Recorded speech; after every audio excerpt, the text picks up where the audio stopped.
Comment ne pas se suicider en 3 étapes? Je vais vous raconter l'histoire d'un jeune que j'ai rencontré à la gare la semaine dernière. Et en fait, voilà, on se dit bonjour, puis il me dit « merci Alexis ».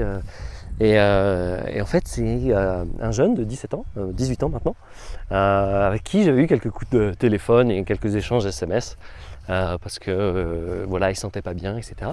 Et je lui donnais quelques conseils, et en plus il y avait les psychologues. J'avais dit d'aller voir différents psychologues, et à chaque fois les psychiatres, et à chaque fois leur réponse c'était de le mettre sous antidépresseur. Et voilà, je lui dis essaye autre chose. Et voilà, c'était quand même, il avait quand même déjà essayé de se suicider, de s'étouffer, tout ça, mais il n'avait pas eu le courage d'aller au bout. Et donc on avait parlé, un petit peu évoqué.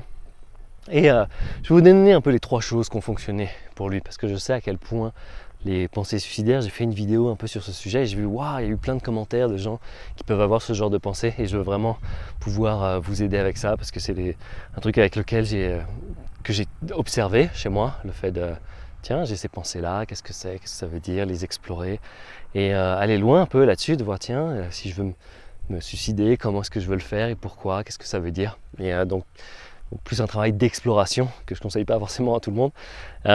Mais voilà, si vous voulez sortir de ces idées suicidaires, je vais vous donner les 3 étapes qui ont fonctionné pour ce jeune. Et voilà, sans antidépresseurs, faites attention aussi aux antidépresseurs, même si ça peut être une solution sur le court terme. Voilà, c'est pas forcément une super solution. Donc quand je l'ai revu à la gare, je lui ai dit, il m'a dit, ça va beaucoup mieux maintenant, c'est génial. Et donc du coup, je lui ai demandé, dis-moi, qu'est-ce qui a fonctionné pour toi? Et il m'a dit déjà de se sentir écouté. Donc l'idée, c'est de parler à quelqu'un, de parler de ça à quelqu'un. Ça peut être quelqu'un que vous ne connaissez pas, un psychologue, un psychiatre, même un ami, même à ses parents, voilà, vos parents, c'est possible. Et l'idée, c'est de se sentir écouté et compris. Première étape. Ensuite, deuxième chose et troisième chose, ça va vous paraître très bizarre, mais ce qui a le plus aidé, c'est marcher pieds nus dans l'herbe le matin. Pourquoi je lui ai donné ce conseil et pourquoi ça a marché pour lui? En fait, ce qui se passe lorsqu'on marche dans l'herbe, et notamment le matin, il y a un concept qui s'appelle le earthing. Donc déjà, il y a un échange d'électrons lorsqu'on marche pieds nus dans l'herbe. Et ça fait des choses, à vous de regarder un peu plus, plus en plus d'études scientifiques là-dessus, parce que ça peut paraître un peu étrange. Et le fait que ce soit le matin et d'être dehors, en fait, sur notre peau, dans nos yeux, on a des trucs qui s'appellent la mélanopsine, qui sont des capteurs, et qui voient en fait, qui savent du coup, tiens, si je reçois la longueur d'onde de la lumière bleue, ça veut dire telle chose. Et donc c'est très important de voir le soleil, de voir le jour le matin, pour calibrer son corps, son cortisol, tout ce qui est au niveau de l'estomac, des intestins, etc. En fait, ça fonctionne un peu avec une horloge, mais pas une horloge par rapport aux heures, c'est vraiment une horloge par rapport au soleil. Donc ça, c'est important. Plus que par exemple de se coucher, vous savez, on dit il faut se coucher à heure fixe, etc. Ça va être plus vraiment de se coucher, d'être en synchronisation avec le soleil. Okay, donc marcher pieds nus le matin dehors. Ça, c'est la deuxième étape qui a fonctionné pour lui. La troisième étape, c'est de stopper la lumière bleue. La lumière bleue, c'est ce qu'il y a des téléphones.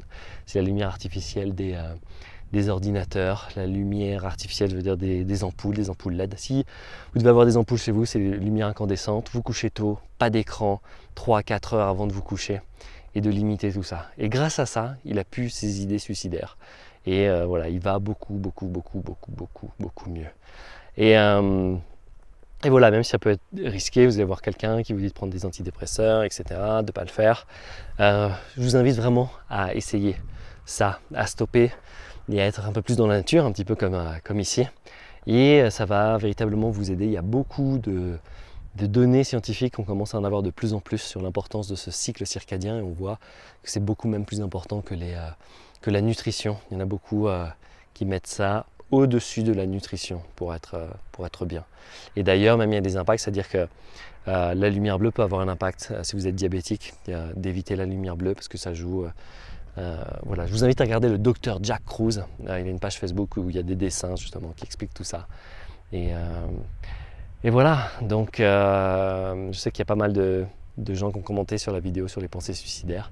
Et voilà, c'est quelque chose auquel on peut oublier en se sentant écouté. Même si s'il n'y a personne pour vous écouter, allez marcher pieds nus dehors, allez voir le soleil le matin et pas d'écran, pas de télé, pas d'ordi. Enlevez tout ça de votre chambre et de ne pas toucher à ça le soir. Ok, ça a un impact très néfaste sur nous. Donc voilà, c'était ma vidéo sur comment ne pas se suicider en 3 étapes.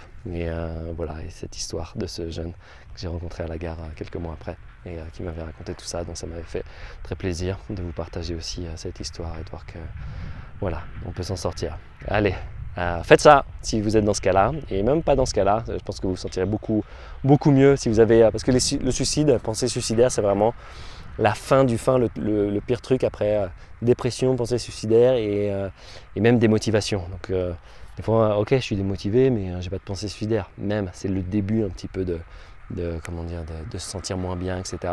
Et tout ça permet de se sentir beaucoup mieux. Démotivé, déprimé, pensée suicidaire, faites ça, réalignez-vous avec le cycle circadien, avec le soleil. Et voilà, trouvez quelqu'un aussi à qui parler. Ciao.